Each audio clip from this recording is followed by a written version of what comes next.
আমরা দুই ভাই, 2 বছরের ব্যবধান আমাদের মধ্যে। ভাইয়া যখন 10ম শ্রেণীতে পড়ত তখন আমাদের জন্য একজন হিন্দু গৃহশিক্ষক রাখা হয়েছিল। বয়স 50-এর মতো হবে। সবাই তাকে পণ্ডিত স্যার বলে ডাকত। নিরীহ প্রকৃতির মানুষ ছিলেন, খুব ভালো পড়াতেন। তবু আমার বড় ভাই তাকে পছন্দ করত না। পছন্দ না করার কারণ হলো তিনি হিন্দু। বড় ভাই প্রায় সময় নাক ছিটকে আমাকে বলতো, পণ্ডিত স্যার পড়াতে আসলে আমার বমি আসে। একদিন জানতে চাইলাম, কেন তোমার বমি আসে? সে বলল, ওনার গা থেকে বোটকা গন্ধ আসে। প্রত্যেকটা হিন্দুর গা থেকে এমন গন্ধ আসে, এজন্য আমি কোনো হিন্দু বাড়িতে ঢুকি না। বললাম, কই, আমি তো স্যারের শরীর থেকে কোনো গন্ধ পাই না। উত্তরে সে আমার মাথার পেছনে থাপ্পড় মেরে বলল, তুই বেকুব তো, তাই গন্ধ পাস না। এরপর থেকে পণ্ডিত স্যারের শরীরের গন্ধের ব্যাপারে সে আমাকে কিছু না বললেও প্রতিদিন দেখতাম স্যার পড়াতে এলে সে স্যার থেকে দূরে বসত এবং তার চোখ মুখ এমনভাবে কুঁচকে থাকত যে যেন সে এক্ষুনি বমি করে দেবে। পণ্ডিত স্যার বড় ভাইকে বলতেন, তোমার কি কোনো সমস্যা হচ্ছে? সমস্যা হলে আমাকে বলো। বড় ভাই বলতো, কোনো সমস্যা হচ্ছে না, শরীর একটু খারাপ তো তাই। কিন্তু একটা মানুষের শরীর কি প্রতিদিন খারাপ থাকে? পণ্ডিত স্যার কি বুঝতেন কে জানে। তবে তিনি একসময় বড় ভাইয়ের দূরে বসা এবং নাক মুখ কোঁচকানো নিয়ে প্রশ্ন করা বন্ধ করে দিল। যেদিন থেকে প্রশ্ন করা বন্ধ করে দিলেন সেদিন থেকে স্যারের চেহারা মলিন হয়ে গেল। মলিন চেহারায় পণ্ডিত স্যার আমাদের পড়াতেন। তবে এরপর থেকে যে ঘটনা ঘটতে শুরু করল তাতে স্যার অত্যাধিক আঘাত পেয়েছিলেন এবং তার দারিদ্রতা সত্ত্বেও আমাদের পড়ানো ছেড়ে দিয়েছিলেন। কি হয়েছিল আপনাদের বলি।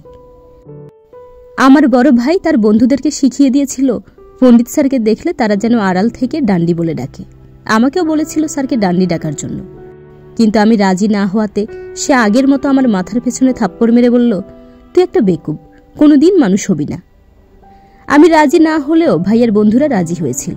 তারা পণ্ডিত স্যারকে দেখলেই আড়াল থেকে বিকৃত কণ্ঠে বলতো, ডান্ডি বলতো আর মুখ চেপে হাসত। নিরীহ পণ্ডিত স্যার কাউকে কিছু বলতেন না, শুধু তার মলিন চেহারা আরো মলিন হয়ে যেত। বন্ধুদের সাথে মিলে বড় ভাইও আড়াল থেকে পণ্ডিত স্যারকে ডান্ডি বলে ডাকত। স্যার একদিন বড় ভাইয়ের কণ্ঠ ধরতে পারলেন। সেদিনও পণ্ডিত স্যার অন্য দিনের মতো আমাদের পড়ালেন। তবে পড়ানোর শেষে হঠাৎ তিনি মুখ ঢেকে ফুঁপিয়ে কাঁদতে শুরু করলেন।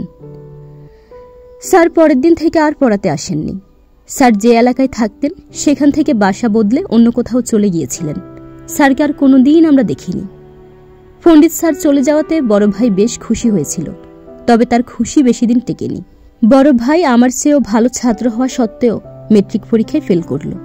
তার ফেল করাতে সবাই অবাক হয়ে গিয়েছিল। তবে এর চেয়ে অবাকের বিষয় হলো সে এরপর টানা 3 বার পরীক্ষা দিয়েও মেট্রিক পাশ করতে পারেনি। বড় ভাইয়ের পড়াশোনার ওখানেই ইতি হয়ে গেল। এরপর সে নানা রকম ব্যবসা করতে আরম্ভ করল, কিন্তু কোনোটাতেই সফল হলো না। অবশ্য ওকে কখনো আর্থিক দুরবস্থায় পড়তে হয়নি, কারণ আমরা সচ্ছল ঘরের সন্তান ছিলাম। উত্তরাধিকার সূত্রে যে সম্পত্তি ভাইয়া পেয়েছিল তাতে সারা জীবন সে বসে খেতে পারত। কিন্তু ব্যক্তি জীবনে কিছু করতে না পেরে সে একসময় বেশ হতাশ হয়ে গেল। এ হতাশা দিন দিন বাড়তে লাগলো। ধীরে ধীরে সবকিছু থেকে সে নিজেকে গুটিয়ে নিতে লাগলো। বাবা মা ওকে বিয়ে করানোর জন্য অনেক চেষ্টা করেছিল, কিন্তু সে রাজি হয়নি। পরিবারের সঙ্গে থাকলেও সে মূলত একা থাকত। সারাদিন তার রুমে পড়ে থাকত, চুল দাড়ি কাটত না, কারোর সঙ্গে কথা বলতো না। সবাই বুঝলো ও মানসিকভাবে অসুস্থ হয়ে পড়েছে। তারপর একদিন ওকে চিকিৎসার জন্য হাসপাতালে নিয়ে যাওয়া হলো। আর সেখানে 20 বছর পর পণ্ডিত স্যারের সঙ্গে আমাদের আবার দেখা হয়ে গেল। বয়সের কারণে এবং আর্থিক অনটনের কারণে পণ্ডিত স্যার তখন খুবই অসুস্থ হয়ে হাসপাতালে ভর্তি হয়েছেন। স্যারের স্মৃতিশক্তি নষ্ট হয়ে গিয়েছিল, কাউকে চিনতে পারতেন না। আরও কষ্টের ব্যাপার হলো স্যারের দেখাশোনার জন্য ওনার বৃদ্ধা স্ত্রী ছাড়া আর কেউ ছিল না। স্যারের একটা ছেলে ছিল, বছর 10 আগে সড়ক দুর্ঘটনায় ছেলেটা মারা যায়। বড় ভাইকে ডাক্তার দেখাতে আমি আর বাবা গিয়েছিলাম। ডাক্তার দেখিয়ে ফেরার পথে একটা ওয়ার্ডের পাশ দিয়ে যাওয়ার সময় বড় ভাই আচমকা পণ্ডিত স্যারকে দেখতে পেল। সে পণ্ডিত স্যারকে দেখার সাথে সাথে দাঁড়িয়ে পড়ল, তারপর দ্রুত হেঁটে স্যারের বেডের কাছে গেল।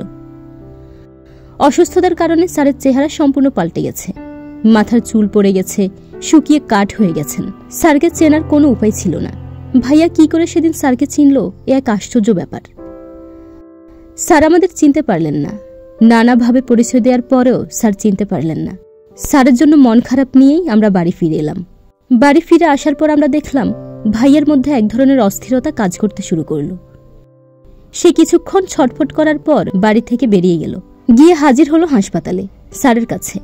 সেদিন থেকে সে স্যারের পুরো দায়িত্ব নিজের হাতে তুলে নিল। স্যারের চিকিৎসার খরচ থেকে শুরু করে সেবা যত্ন সব নিজের হাতে করত। স্যারের বৃদ্ধা স্ত্রী চোখের পানি ফেলে বড় ভাইকে বলতেন, আমাদের ছেলে বেঁচে থাকলে সেও তোমার মতো এতখানি করতে পারত না। আশ্চর্য ছেলে তুমি বাবা। বড় ভাই স্যারের জন্য সর্বোচ্চ ভালো চিকিৎসার ব্যবস্থা করেছিল এবং সুস্থ করে তুলেছিল। স্যার সুস্থ হলেও স্যারের স্মৃতিশক্তি সুস্থ হয়নি। পণ্ডিত স্যার প্রায় সময় আমার বড় ভাইকে বলতেন, জানি না তুমি কে, তবে তুমি অনেক ভালো ছেলে, সৃষ্টিকর্তা তোমার ভালো করবেন। ভাইয়া তখন ভেজা চোখে বলতো, না স্যার, আমার মতো খারাপ ছেলে হয় না, আমি খুবই খারাপ একটা ছেলে। স্যার বিস্মিত হয়ে ভাইয়ার দিকে তাকিয়ে থাকতেন। তিনি কোনোভাবেই বুঝতে পারতেন না এই ভালো ছেলেটা কেন নিজেকে খারাপ বলছে। স্যার এবং স্যারের স্ত্রী যতদিন বেঁচে ছিলেন ভাইয়া তাদের ভরণ পোষণ করেছিল। স্যারের মৃত্যুর পর ভাইয়ার জীবন পরিবর্তন হতে শুরু করল। সে ব্যবসায় সফলতা পেতে আরম্ভ করল, এরপর বিয়ে করল। বিয়ের পর বড় ভাই 5 ওয়াক্ত নামাজ পড়তে শুরু করল। মুখে দীর্ঘ দাড়ি রাখল, টাকনুর উপর কাপড় পরত, মাথায় টুপি থাকত, পাঞ্জাবি পাজামা ছাড়া অন্য কিছুই পরত না। হজ করল।